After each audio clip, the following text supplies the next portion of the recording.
आजकल धोखा देना एक आर्ट और फैशन बन चुका है। हम में से हर कोई धोखा खा चुका है और ये ख्वाहिश रखता है कि आइंदा उसे कोई भी धोखा ना दे। ज्यादातर लोग ये समझते हैं कि बुरा आदमी ही धोखा देता है और अच्छा आदमी धोखा नहीं देता।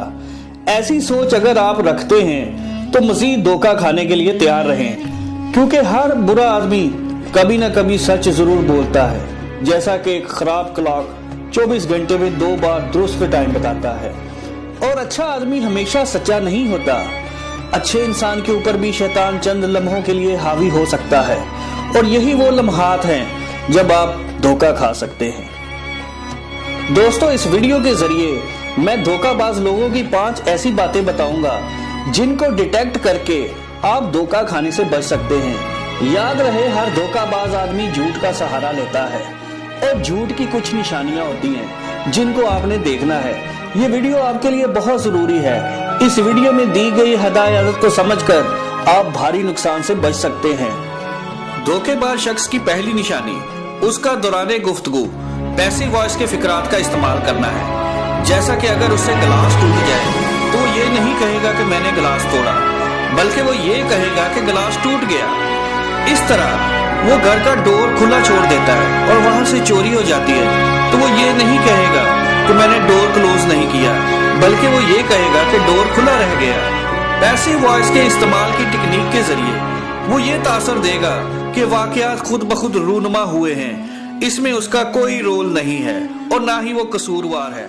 वो अपने ऊपर बात ही नहीं आने देगा। धोखा देने वाले शख्स का दूसरा तरीका दौराने गुफ्तगू आई की बजाय यू के प्रोनाउन का इस्तेमाल है।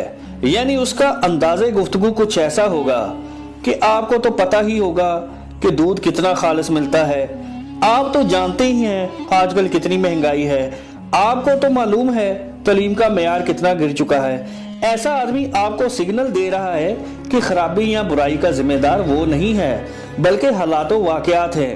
अगर आपने ऐसे बंदे से बिजनेस पार्टनरशिप की और कल को नुकसान हुआ तो नुकसान के बाद वो आपको यही कहेगा कि आपको तो पता ही है आजकल बिजनेस में कितना मंदा चल रहा है। धोखेबाज लोगों की तीसरी निशानी उनका माजी के हालातों वाकयात को प्रेजेंट टेंस यानी हाल के जमाने में बयान करना है।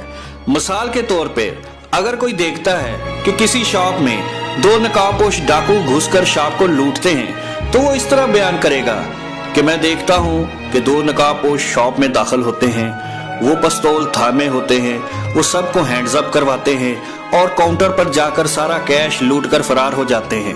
अब माजी के हालातों वाकयात को प्रेजेंट टेंस में बयान करना शो करता है कि वो सारे वाक़े को ज़हन में रिहर्स कर रहा है और इस पैनिक की कंडीशन में जो इन्फॉर्मेशन उससे मिस हो गई है वो उसको अपने माइंड में रिक्रिएट कर रहा है या जोड़ रहा है और स्टोरी को लॉजिकल सेंस दे रहा है। ये तमाम बातें शक को दावत देती हैं। धोखेबाज आदमी अपने ऊपर कोई बात कोई जिम्मेदारी नहीं लेता, ये बात तो तय है। इसके लिए वो एक और तरीका कार इस्तेमाल करता है और वो तरीका है आप अगर उससे उसकी गफलत या नाअहली के मुतल्लिक सवाल करें तो उल्टा आप ही से सवाल कर डालेगा और आपको कंफ्यूज कर देगा। मसलन, क्या कोई आदमी अपने भाइयों जैसे दोस्त को धोखा दे सकता है? क्या कोई आदमी अपने ही बैंक में चोरी करवाएगा? क्या जिसने एटम बम और मोटरवे बनाई हो वो कौम का खजाना लूटेगा? नंबर 5 में एक सच्चा आदमी हमेशा बात को फैक्ट्स और मेरिट की बुनियाद पे करता है, मगर धोखेबाज आदमी अपने झूठ को छुपाने के लिए झूठी कस्में, हलफ और मुकद्दस कलमात अदा करेगा, क्योंकि वो ऐसा समझता है कि मुकद्दस अल्फाज की बरकत से उसका झूठ छुप जाएगा और वो पकड़ा नहीं जाएगा। मसलन वो खुदा की कसम भी उठाएगा और कलमा का विर्द करके अपनी बात मुकम्मल करेगा। वो अपने 2 नंबरी कामों को अल्हम्दुलिल्लाह या माशाल्लाह के पीछे छुपाएगा, जैसे अल्हम्दुलिल्लाह ये फ्लैट मैंने हलाल की कमाई से खरीदे हैं, और अस्तगफार तो लाजमी पड़ेगा।